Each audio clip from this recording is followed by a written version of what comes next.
જાણવાની તાલાવેલી લાગી. એ મનુષ્યો નહીં, કળિયુગના સાક્ષાત દેવતાઓ છે. અને આવા દેવતાઓના દર્શન કરવા બે સ્નેહ મિલન, એક ગીતા જયંતિ ઉપર અને એક હનુમાન જયંતિ ઉપર આપણે સ્નેહ મિલન કર્યા. સાબરકાંઠામાંથી પણ ઘણા આવ્યા હતા, ઓલ ગુજરાતમાંથી બધા મુમુક્ષુઓ આવ્યા હતા. 17 વર્ષની ઉંમરે ભગવદ્ ગીતાના જ્ઞાન પાછળ હું પાગલ થયો.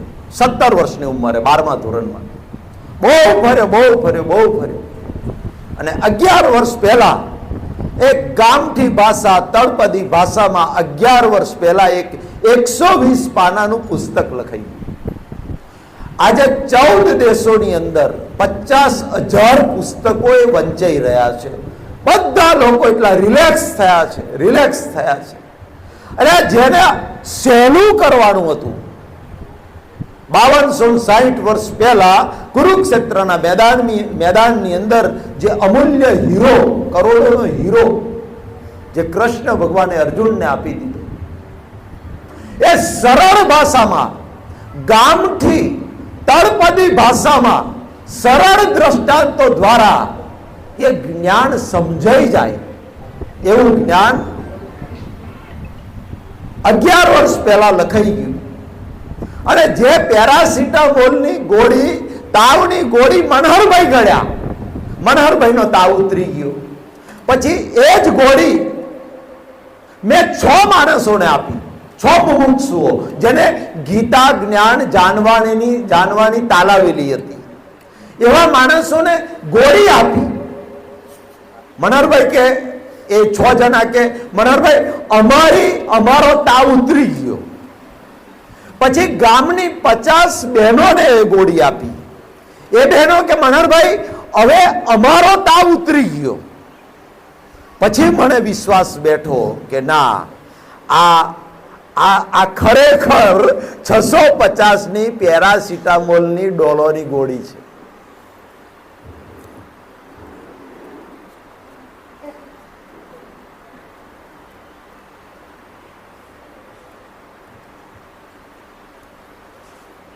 હલો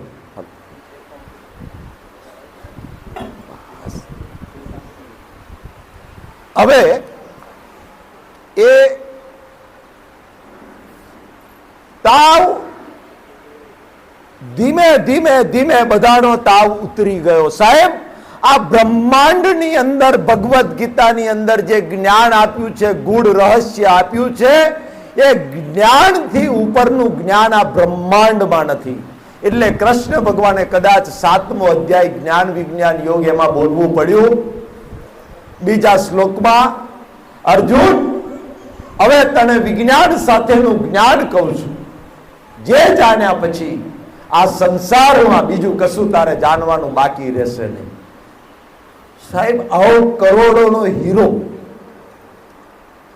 આપણા ભારતની અંદર આપણી આંખો સામે અથડાય છે. અને એની જે કિંમત સમજાય છે, બાકી તો ભગવદ્ ગીતાનું જ્ઞાન તો કહેવાય છે કે પૃથ્વી કા કાગજ કરું, લેખ કરું બનરાય, 7 સમંદર સાય કરું, ગીતા ગુણ લીખો ન જાય. 7 સમંદરની સહી કરવામાં આવે, સારી પૃથ્વીનો કાગળ કરવામાં આવે, અને વનસ્પતિ માત્રની કલમ કરવામાં આવે, તો ભગવદ્ ગીતાની અંદર જે PhD નું જ્ઞાન ખુલ્લું થયું છે ને, એનું વર્ણન કરી શકાય નહીં સાહેબ, ના કરી શકાય. અડધા કલાકમાં શું કહેવાય ભગવદ્ ગીતા વિશે? છેલ્લા આજે સાંજે 7 વાગે 302 નંબરનો એપિસોડ છે મારો. છેલ્લા 10 મહિનાથી રોજ સાંજે 7 વાગે એપિસોડ ચાલે છે ભગવદ્ ગીતા ઉપર. 10 મહિનાથી. હજુ 12મો અધ્યાય શરૂ થયો છે, એનો 14મો શ્લોક ચાલે છે. વિચાર કરો કે આ કેટલું ગૂઢ રહસ્ય હશે. હજુ બીજા 6 મહિના જશે ત્યારે ભગવદ્ ગીતાના જ્ઞાનને ન્યાય આપી શકાય. એ ગૂઢ રહસ્યને ખુલ્લું થતા 1.5 વર્ષ નીકળી જશે. ત્યારે એ મગજમાં એ જેમ છે એમ કૃષ્ણ ભગવાનને જે અર્જુનને હીરો આપ્યો, જે જ્ઞાન આપ્યું, એ જ્ઞાન જેમ છે એમ સમજી શકશે લોકો એને સમજી શકશે. હજુ અડધું સમજી શકે, પણ અડધું સમજી શક્યા પછી બધા એમ કે છે કે મનહરભાઈ હવે અમને આદિ વ્યાધિ ઉપાધિમાં સમાધિ રહેશે. એ જાતે બોલે છે, હવે અમને કોઈના પ્રત્યે રાગ દ્વેષ નથી રહેતો. હવે અમને માન અપમાનનું અભિમાન અહંકાર આ બધું નીકળી ગયું છે. સાહેબ સાચી ગોળી એને કહેવાય જે ગોળી ગળ્યા પછી કલાકમાં તમારો તાવ ઉતરી જવો જોઈએ. મનહરભાઈને મેલેરિયા થયો, મનહરભાઈ દવાખાનામાં દાખલ થયા, 1 અઠવાડિયું બોટલ ચડાયા, 50,000નું બિલ થયું. મનહરભાઈની બીમારી 1% ઓછી ના થાય તો સમજવાનું કે મનહરભાઈ જે દવાખાનું પકડ્યું છે એ ઓરિજિનલ એમડી ફિઝિશિયન ડોક્ટર નથી, એ બોગસ ડિગ્રી વાળો ડોક્ટર છે. સાહેબ હું ખાસ બધાને કહું છું, યુટ્યુબ ઉપર મારી ચેનલમાં મારા એપિસોડ ચાલે છે, એમાંય કહું છું, 1% આદિ વ્યાધિ ને ઉપાધિમાં અંદર ઠંડકનો અનુભવ, સમાધિનો અનુભવ થાય તો સમજજો કે તમે જે દવાખાનું પકડ્યું છે 100% સાચું છે. સાહેબ ત્યાં દંડવત પ્રણામ કરી લેજો. 1% મારો રોગ ઓછો થયો સમજી લેજો. આ ભાવમાં નહીં, આવતા ભાવમાં, ત્રીજા ભાવમાં, 5મા ભાવમાં મારો 100% રોગ નીકળી જશે. કારણ કે મને જે દવા મળી છે એ મારા રોગને અનુરૂપ દવા મળી છે. આ ખાસ હું કહું છું બધાને, કારણ કે ભગવદ આ કળિયુગની અંદર આજે તમે જુઓ યાર, મહાભારતના શાંતિ પર્વમાં કહ્યું છે કે કળિયુગની અંદર ધર્મના નામે વેપાર થશે. આજે આપણે જોઈએ છે, મારો સિદ્ધાંત છે વેપારમાં ધર્મ શોભે, ધર્મમાં વેપાર ના શોભે. કોણ કહે છે કે પૈસા વગર ધર્મ ના થઈ શકે? પૈસાની કઈ જરૂર છે? કોણ કહે છે કે ધર્મ કરવામાં, મોક્ષ માટે, મુક્તિ માટે પત્ની નડે, બાળકો નડે, સંસાર નડે, ફેક્ટરીઓ નડે, નોકરી નડે, કરોડોનો બિઝનેસ નડે? જનક રાજાને સોનાનું સિંહાસન નથી નડ્યું યાર, અર્જુનને 2 પત્નીઓ નથી નડી, મને કઈથી નડે યાર? 2 તોલાની ચેન હું પહેરું એની અંદર મારો મોક્ષ જતો રહે? જનક રાજા સોનાના સિંહાસન પર બેસતા હોય છતાં એમને વિદેહી કહ્યા. ભગવદ ગીતાની અંદર કૃષ્ણ ભગવાન અર્જુને પ્રશ્ન કર્યો કે તમે જ્ઞાન જ્ઞાન જ્ઞાન કરો છો, કે આ જ્ઞાનથી તું જ્ઞાનને હૃદયમાં રાખી અને આ યુદ્ધ કરીશ તો એક પણ કર્મ બંધાય નહીં અને તું મુક્તિને પામીશ. એક દાખલો આલો મને, એક દાખલો આલો. ત્યારે સાહેબ કૃષ્ણ ભગવાને કોઈ સાધુ બ્રહ્મચારી નો દાખલો નથી આલ્યો. આખી ગીતા ફેંદી વરો, ગીતાની અંદર માત્ર ને માત્ર જનકનો દાખલો આપ્યો છે. અર્જુન, તને જે ગુણ રહસ્ય, તને જે જ્ઞાન આપી રહ્યો છું, એ જ્ઞાનના આધારે જનક જેવા યોગીઓ પરમ પદને પામ્યા છે, પરમ સુખને પામ્યા છે. વિચાર કરો, જનક જેને પત્ની હતી, બાળકો હતા, અર્જુન જેને 2 પત્ની હતા, કૃષ્ણ ભગવાન આ બધા સંસારમાં રહીને મોક્ષને પામ્યા છે, મુક્તિને પામ્યા છે. મુક્તિ અને મોક્ષ માટે માત્ર આ સંસાર નથી નડતો, અનંત અવતારનું જે ગાઢ થયેલું અજ્ઞાન છે આપણી ઉપર, એ અજ્ઞાનના આવરણો નડે છે. અને ગીતાની અંદર જે અજ્ઞાન કઢાયું, સાહેબ 700 શ્લોકનું ભાષણ કર્યું, 700 શ્લોકનું ગૂઢ રહસ્ય સમજાયું, એમાં માત્ર ને માત્ર કૃષ્ણ ભગવાને અર્જુનનો કરતાપણાનો અહંકાર, હું કરું છું એ જ્ઞાન, અને માલિકીપણાનો અહંકાર એ બિલકુલ કઢાઈ નાખ્યું. જ્યાં સુધી કરતાપણાનો અહંકાર, હું કરું છું એ અહંકાર, અને હું આ દેહનો માલિક હું છું એ અહંકાર જ્યાં સુધી નહીં નીકળે ત્યાં સુધી ભગવાને અર્જુનને કહ્યું કે ત્યાં સુધી ક્યારેય કર્મ બંધનમાંથી, આ જન્મ મરણના ફેરામાંથી, પ્રકૃતિના બંધનમાંથી છૂટી શકાય નહીં. કરે છે કોણ એ જાણવું પડશે. ભગવદ્ ગીતાની અંદર જે લો ઓફ નેચર, કુદરતના સિદ્ધાંતો ખુલ્લા થયા, ગૂઢ રહસ્ય ખુલ્લું થયું, એ જાણવું પડે. એટલે હું બધાને કહું છું કે એક વખત આ શ્વાસ બંધ થઈ જાય એ પહેલા એક વખત ગીતાનું શ્રવણ કરી લો, ગીતાનું અધ્યયન કરી લો, ગીતાનું ગૂઢ રહસ્ય સમજવાનો પ્રયત્ન કરી લો. એટલે કદાચ 18મા અધ્યાયમાં જ્યારે ભગવદ્ ગીતા પૂરી કરીને, ત્યારે 18મા અધ્યાયના 71મા શ્લોકમાં ગીતા પૂરી કરતા કરતા ભગવાને બોલવું પડ્યું અર્જુનને, વેલ્યુ. મારે અત્યારે ગીતા જ્ઞાન કહેવું નથી, કારણ કે ગીતા જ્ઞાન અડધા કલાકમાં ના કહેવાય. એના માટે તો દિવસોના દિવસો, કલાકોના કલાકો જોઈએ. એટલું ઊંડું ને એટલું ગૂઢ રહસ્ય છે એની અંદર. પણ ખાલી એની વેલ્યુ સમજાવી છે કે એની વેલ્યુ જો સમજાઈ જાય, એની કિંમત સમજાઈ જાય, તો આ શ્વાસ ચાલુ છે મારો તમારો ત્યાં સુધી કદાચ આપણી અંદર એ ગીતા જ્ઞાન જાણવાની ચાલાવેલી લાગે. અને એ ગીતા જ્ઞાન 1% જો આત્મસાત થઈ જાય, 1% અંદર સમજણમાં આવી જાય, તો કુદરત એમ કે છે કે એના માટે નર્ક અને જાનવર ગતિના દરવાજા બંધ થઈ જાય છે. આ હું નથી કહેતો, ગીતામાં કૃષ્ણ ભગવાને પ્રોમિસ આપ્યું છે, ગેરંટી આપી છે. એટલે ખાસ સમજી લેજો. મારો આશય એટલો જ છે, આજે 200 કિલોમીટર દૂરથી હું આવ્યો છું. પેલા 3 દિવસ હું સૌરાષ્ટ્રમાં હતો, ત્યાં પણ આજ મેં કહ્યું છે કે ભગવદ્ ગીતાની વેલ્યુ સમજો. આ હીરો, કરોડોનો હીરો અહીંયા અથડાય છે, આપણી આંખો સામે અથડાય છે. ફોરેન વાળા આવીને અહીંથી લઈને જતા રહે છે અને એનો લાભ લઈ લે છે. હિન્દુસ્તાનની અંદર આપણો જન્મ થયો છે, આપણે એનો લાભ નથી લેતો. આ ખાસ મારે એ સમજાવવું છે, એની વેલ્યુ સમજાવી છે. બાકી તો ફરી ઘણો સમય છે આપણી પાસે.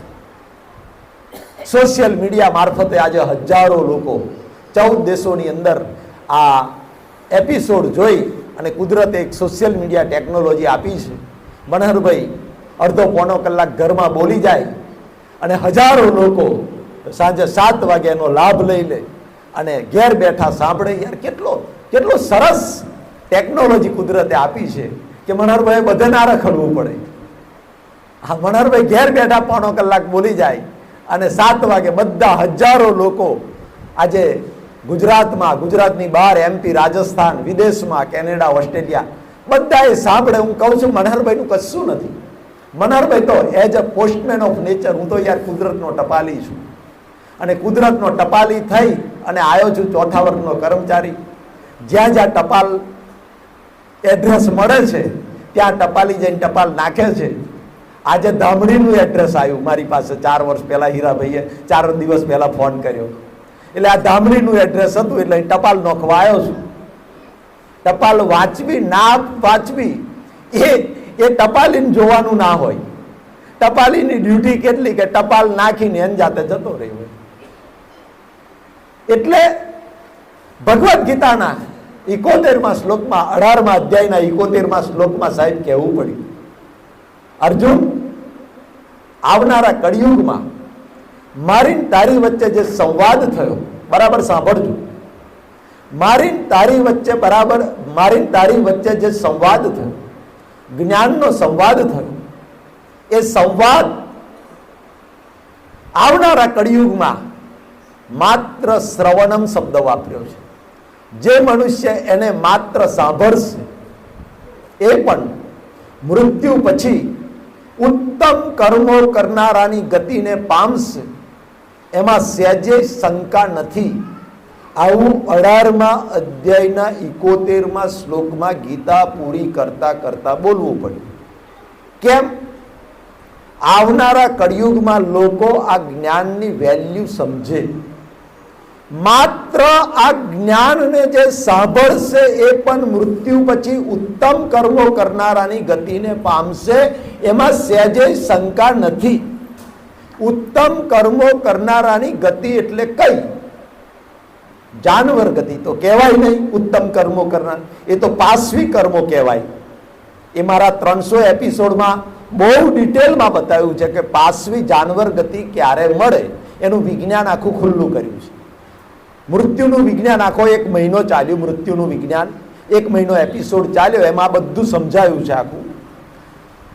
પાશવી કર્મો વાળો જાનવર ગતિને પામે, રાક્ષસી કર્મો કરવા વાળો છે નર્ક ગતિને પામે, માનવતાના કર્મો કરવા વાળો જીવાત્મા છે મનુષ્ય ગતિને પામે, અને સુપર હ્યુમનના કર્મો કરવા વાળો છે દેવ ગતિને પામે. આ 4 ગતિની કેટેગરી બતાવી.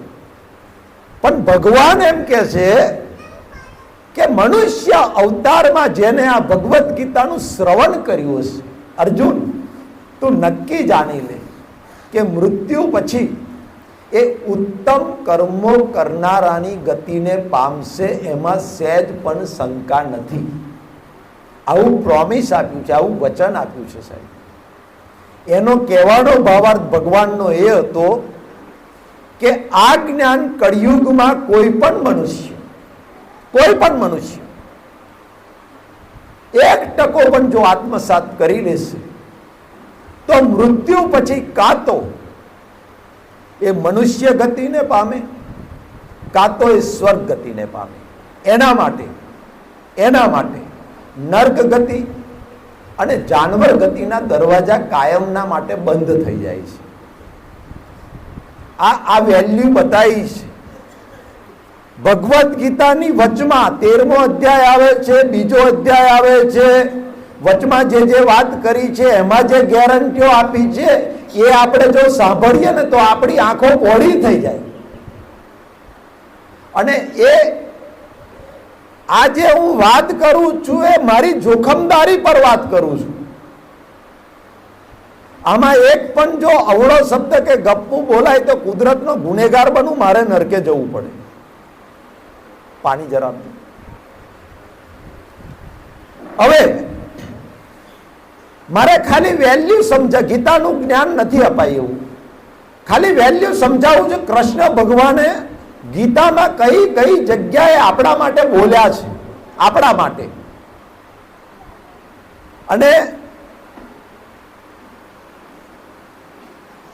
સાંખ્ય યોગ, કર્મ યોગ, બીજા અધ્યાયમાં લાલચ બતાવી. ભગવાનને એમ કે કદાચ આવો જો માની જાય, યુદ્ધ કરવા માટે માની જાય, તો મારે આગળનું જ્ઞાન ખુલ્લું કરવું પડે નહીં. એને આગળ જે આત્મજ્ઞાન છે, કર્મયોગ, ભક્તિ યોગ, જ્ઞાન યોગ, એ મારે કહેવું ના પડે. એટલે બીજા અધ્યાયના શરૂઆતમાં એવું કહ્યું કે અર્જુન, આ યુદ્ધ કરવામાં તને શું નુકસાન છે? તું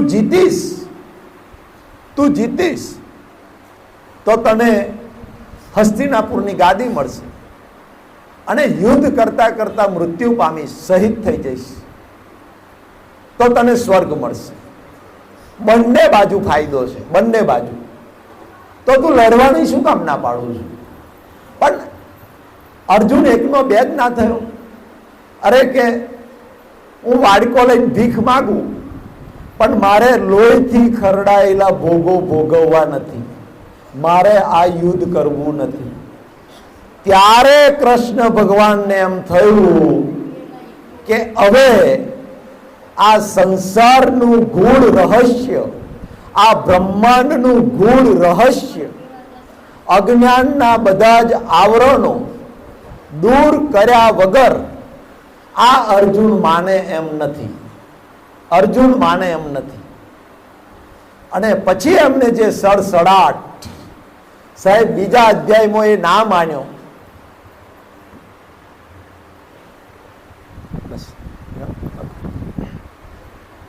બીજા અધ્યાયમાં ના માન્યો એટલે સડસડાટ 4 વખત બોલવું પડ્યું ભગવદ્ ગીતામાં.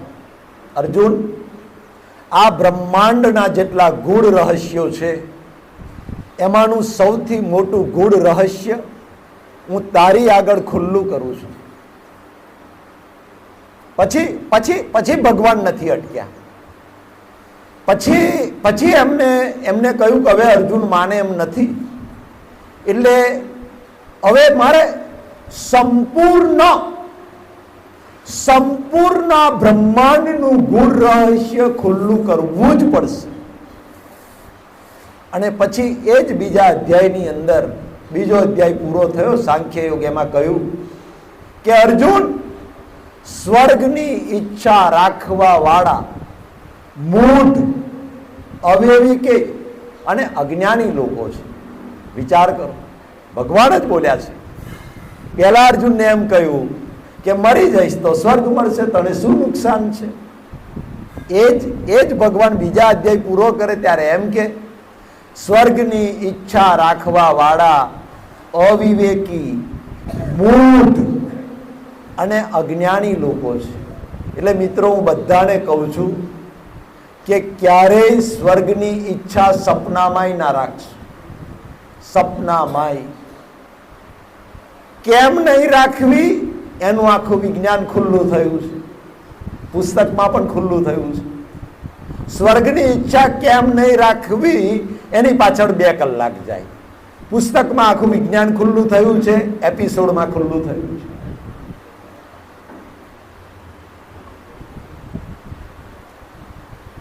સ્વર્ગની ઈચ્છા રાખવાની ના પાડી છે, ભગવદ્ ગીતામાં ના પાડી છે.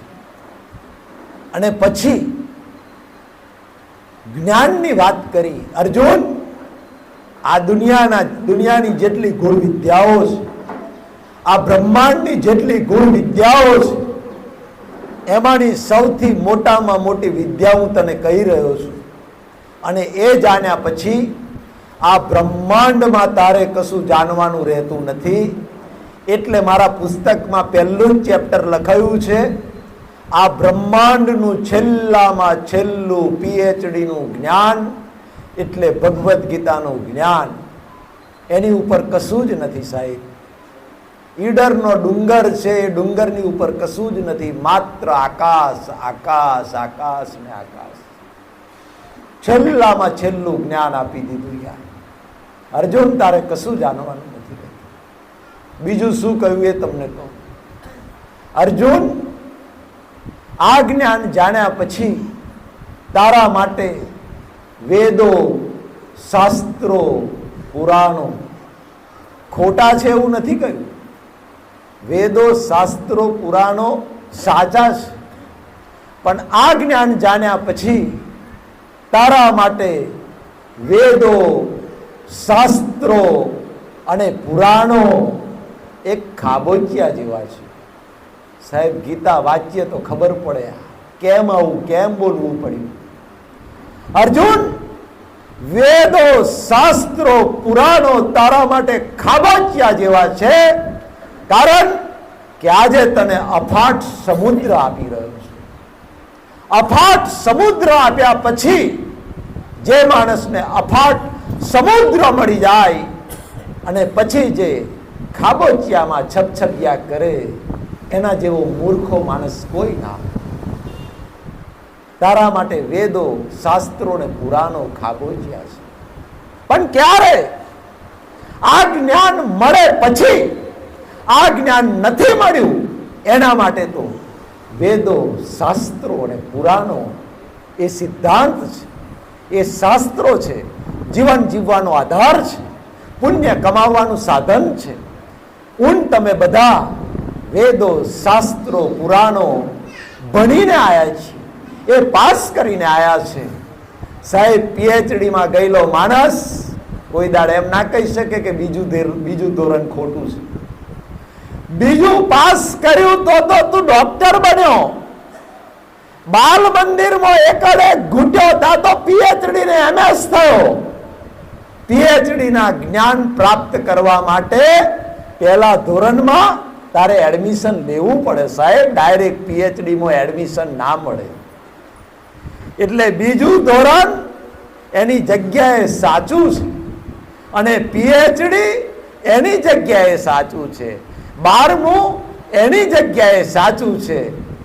આજે કોઈ પણ સાહેબ ડોક્ટર પાસે આપણે જઈએ ને, એમડી ફિઝિશિયન ડોક્ટર, એને તમે એમ કહો કે કાગડાને શિયાળની વાર્તા એને સંભળાવો, એ હોય ખોટી છે એવું ના કહી શકે.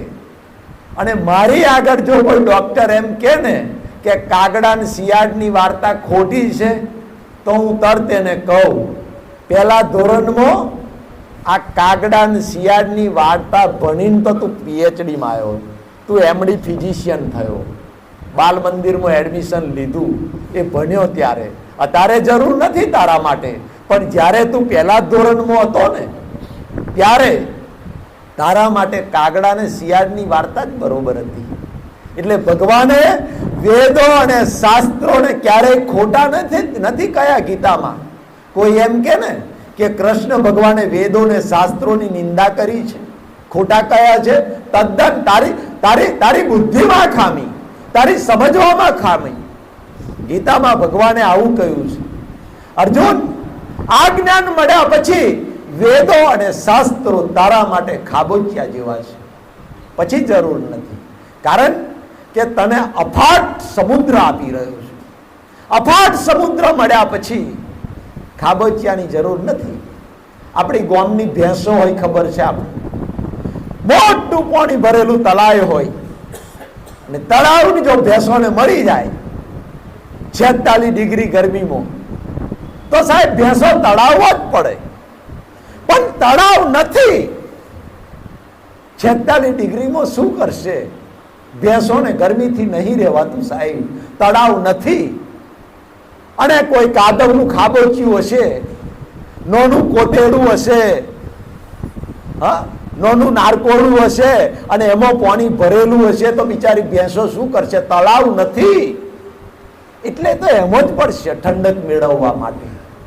પણ એ ભેંસને જ્યારે અફાટ મોટું તળાવ મળી જાય ત્યારે ત્યાંથી નીકળી અને સીધી તળાવમાં જતી રહે, પછી ખાબોચિયામાં ના પડી રહે. અર્જુનની આ દશા હતી, એટલે ભગવાને બોલવું પડ્યું.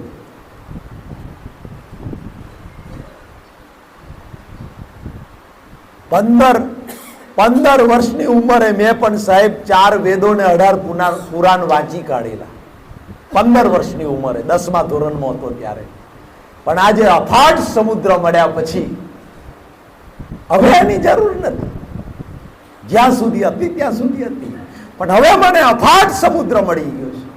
અફાટ સમુદ્ર મળ્યા પછી અર્જુન તારે આ દુનિયામાં કઈ જાણવાની જરૂર નથી. છેલ્લામાં છેલ્લું જ્ઞાન તને આપી દઉં છું. સાહેબ આપણા માટે અર્જુને પ્રશ્ન કર્યો, આવનારા કળિયુગ માટે, આપણા માટે વાત કરી.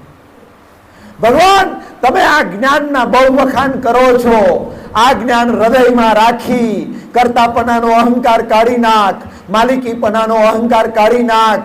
આ બધું જ્ઞાન મને સમજાવો છો. એક બાજુ કર્મ કર એવું કહો છો, એક બાજુ જ્ઞાન ચઢિયાતું છે એવું કહો છો, તો મારે કરવું શું? આવો પ્રશ્ન. તમે જ્ઞાનના આટલા બધા વખાણ કરો છો કે આ જ્ઞાનના હૃદયમાં રાખીને તું યુદ્ધ કરીશ રાગ દ્વેષ વગર.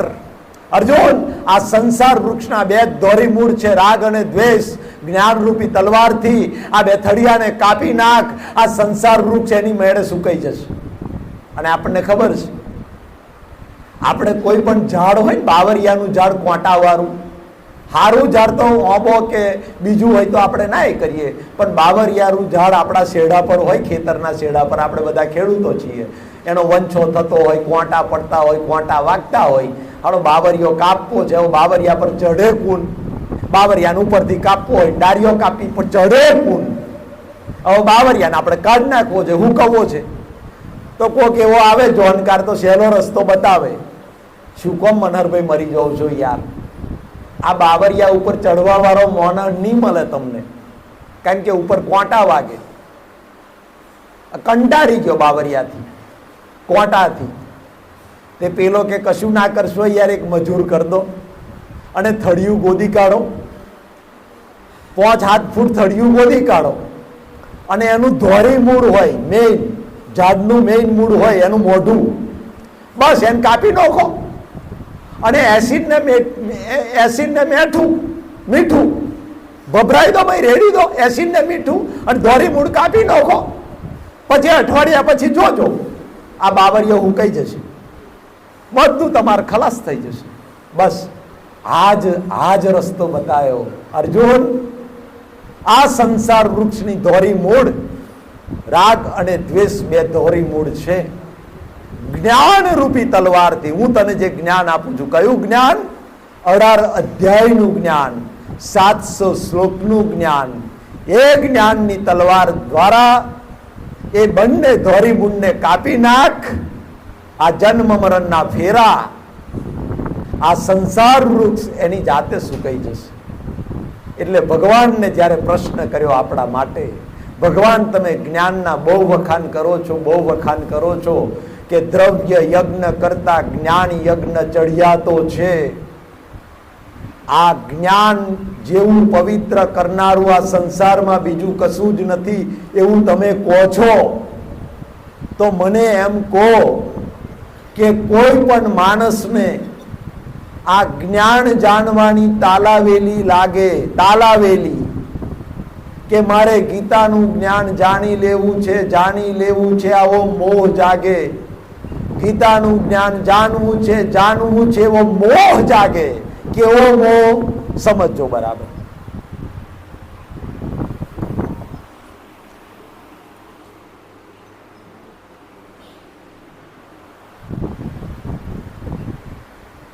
જેવો મોહ આપણને આ સંસારમાં થયો,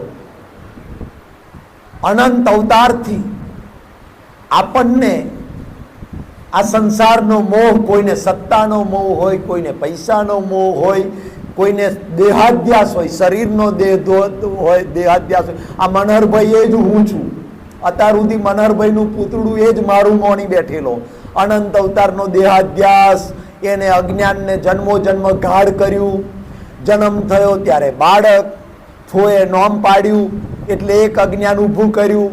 તાકે આજથી મનહરભાઈ, તે જિંદગી સુધી મનહરભાઈ, ફરિયા મનહરભાઈ ઘસઘસા ડૂબતા હોય અને બૂમ પાડે મનહરભાઈ, મનહરભાઈ ઊંઘોથી જાગી જાય. કારણ કે અજ્ઞાન અવઘાર થયું છે. હું જ મનહરભાઈ, હું જ મનહરભાઈ. તે મનહરભાઈના દેહાધ્યાસમાં મૃત્યુ હોવ પામે તઈ સુધી મનહરભાઈ રે. આ દેહાધ્યાસ અનંત અવતારનો સાહેબ ભગવદ્ ગીતાની અંદર અર્જુનનો કાઢી નાખ્યો. અર્જુને કહ્યું, આવો જેવો દેહાધ્યાસ છે, આવો જેવો મોહ છે, નેતાને સત્તાની ખુરશીનો મોહ હોય, લોભીને પૈસાનો મોહ હોય, આવો મોહ કોઈને પાછલી ઉંમરે ગીતા જ્ઞાન ઉપર થાય.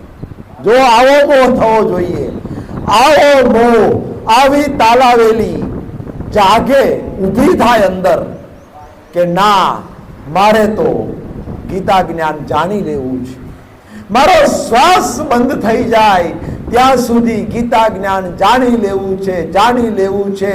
આ જ્ઞાન અર્જુન પામી ગયો એવી રીતે મારે આ જ્ઞાનને પામી લેવું છે, એવી તાલાવેલી લાગે અને ભગવાન એનું મૃત્યુ થાય, એની ટિકિટ ફાટી જાય, તો એની શું ગતિ થાય? આવો પ્રશ્ન કર્યો. વિચાર કરો. જ્ઞાન જાણવાની તાલાવેલી લાગી છે, હજુ જ્ઞાન જાણ્યું નથી, જ્ઞાન આત્મસાત થયું નથી અને એની ટિકિટ ફાટી જાય તો એનું શું ગતિ થાય? મૃત્યુ થઈ જાય. ફોર એક્ઝામ્પલ, અત્યારે આ સત્સંગ આપણે સાંભળી રહ્યા છો, ગીતાનો સત્સંગ જેને હું કહું છું. કોઈ માણસ ગીતા, ભગવદ્ ગીતાનું પુસ્તક વાંચતો હોય, કોઈ પણ પુસ્તક, છેલ્લા 5 વર્ષથી 10 વર્ષથી, અથવા હવે ભાવ જાગે કે ગીતા વાંચીને મારે ગીતાનું જ્ઞાન અર્જુને જેવું જાણી લીધું એવું મારે જાણી લેવું છે, છેલ્લું PhD નું જ્ઞાન છે. આવું જ્ઞાન જાણવાનો ભાવ ઊભો થયો, ભાવ મોહ ઊભો થયો હોય અને ભગવાન એનું આયુષ્ય કર્મ પૂરું થઈ જાય, ટિકિટ ફાટી જાય, ટેડી બાપા સીતારો, પછી ખબર છે 4 જણા ખભે ઉંચકીને મોહન મારી આવશે. આ પરિસ્થિતિ. ભગવાન આ જ્ઞાન ઉપર જેને મોહ જાગે, જાણવાની તાલાવેલી લાગે અને એનું મૃત્યુ થઈ જાય તો મૃત્યુ પછી એની શું ગતિ થાય એ મને કહો. તો મને આ જ્ઞાન પર વિશ્વાસ બેસે, તો હું જ્ઞાનને આત્મસાત કરું, તો હું માનું કે લાખો લોકોને હું મારી નાખું, મારા દાદાને મારી નાખું, મારા ગુરુને મારી નાખું, ભાઈને મારી નાખું, છતાં પણ એક પણ પાપ ના લાગે, એક પણ કર્મ ના બંધાય, મને કહો. ત્યારે હસતા હસતા ભગવાન બોલ્યા, અર્જુન નક્કી જાણી લે, આ જ્ઞાનની અંદર 1%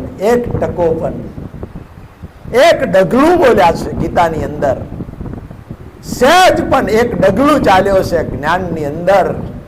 સાહેબ પ્રોમિસ આપી દીધું, વચન આપી દીધું, નમે ભક્ત પ્રણશ્યતિ. અર્જુન, આ જ્ઞાનમાં જેને મોહ થયો છે અને આ જ્ઞાનમાં મોહ વાળો, આ જ્ઞાન જાણવાની તાલાવેલી વાળો મનુષ્ય મૃત્યુને પામે છે, નક્કી જાણી લે, એને આ લોકમાં કે પરલોકમાં ક્યારેય દુર્ગતિ થતી નથી.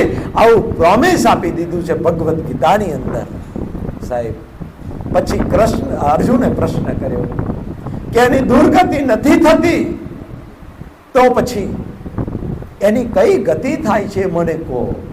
બોલો, આપણા માટે અર્જુને પ્રશ્ન કર્યો, પોતાના માટે તો કર્યો, પણ આવનારી પેઢી માટે આ જ્ઞાનની વેલ્યુ સમજાવવા માટે, કિંમત સમજાવવા માટે. સાહેબ મારું ટાર્ગેટ નવી પેઢી છે. અહીંયા તો બધા સિનિયર સિટીઝન આપણે બેઠા છીએ, પણ સોશિયલ મીડિયાના માધ્યમથી, યુટ્યુબના માધ્યમથી યંગ જનરેશન એટલી બધી જોડાઈ રહી છે આ જ્ઞાન પાછળ.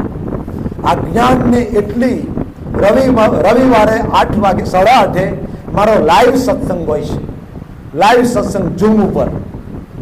એટલી બધી નવી જનરેશન જોડાઈ છે, એમાં પ્રશ્નોત્તરી થાય મોબાઈલ ઉપર, લાઈવ ઝૂમ સત્સંગ. એમાં દેશ વિદેશના લોકો જોડાય અને એ લોકો 15 મિનિટનો સત્સંગ હોય, પછી બધા પ્રશ્નો પૂછે ભગવદ્ ગીતા ઉપર. અને મારે તો નવી જનરેશનને આમાં વાળવી છે.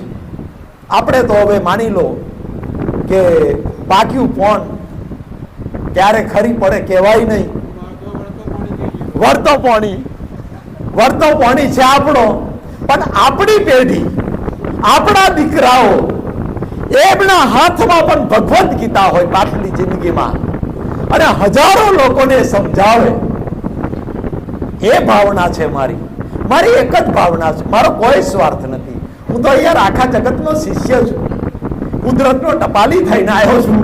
હું બધાને કહું છું, હું નથી ગુરુ, હું નથી જ્ઞાની, હું નથી કોઈ બ્રહ્મચારી, હું કોઈ નથી સાધુ, નથી કોઈ સંત. હું તો ઓનલી પોસ્ટમેન ઓફ નેચર, કુદરતનો ટપાલી થઈને આવ્યો છું અને બધે ટપાલ વેચું છું. લોકો ટપાલ વાંચે છે, લોકો રિલેક્સ થાય છે, આદિ વ્યાધિ ઉપાધિમાં સમાધિ મેળવે છે. એમના ફોન આવે છે અને ફોન સાંભળીને મારી છાતી ગદગદ ફૂલે છે કે વાહ, કુદરતે મને જે ટપાલ આપી છે એ યોગ્ય સરનામે પહોંચી છે અને એ લોકોને ઠંડક મળી છે. ઘણા કે મનહરભાઈ, પેલા 500 રૂપિયા ખોવાઈ જતા હતા, આખી રાત ખાટલા પાહો ગળતા હતા, ઊંઘે નથી આવતી, ખાવાનું નતું ભાવતું. હવે 5,000 ખોવાઈ જાય તો એ ટેસ્ટથી રોટલી ખાઉં છું અને શાંતિથી ઊંઘી જાઉં છું, કોઈ ટેન્શન રહેતું નથી. મગ સોનો પ્રતાપ તાકે 10 મહિનાથી હોભરીએ છે સત્સંગ એક ધાર્યો, 7 વાગે બેસી જઈએ છે મોબાઈલ લઈને ટીવી સામે. મગ જો આમાં મનહરભાઈનું કશું નથી યાર. આ હાડ માસ ચોમડાનું ભંગાર ગોડાઉન છે. આ તો એકદમ ભંગાર ગોડાઉન, કામ ક્રોધ લોભ મોહ અહંકાર ભરેલું ગોડાઉન. આ ગોડાઉનને કુદરતે નિમિત્ત બનાવ્યું છે. આ જ્ઞાન તો 5260 વર્ષ પહેલા કુરુક્ષેત્રની અંદર કૃષ્ણ ભગવાને જે જ્ઞાન ખુલ્લું કર્યું, એ જ્ઞાનનો પાવર છે, મનહરભાઈનો પાવર નથી યાર. મનહરભાઈનો પાવર હોત તો હું મારા ગોમવાળાઓ પહેલા સમજાઈ શક્યો હોત, ગોમવાળાને બધોને પહેલા પચાવી દીધું હોત, પણ નહીં પચાવી શક્યો, કારણ કે એમનો ઉદય નથી.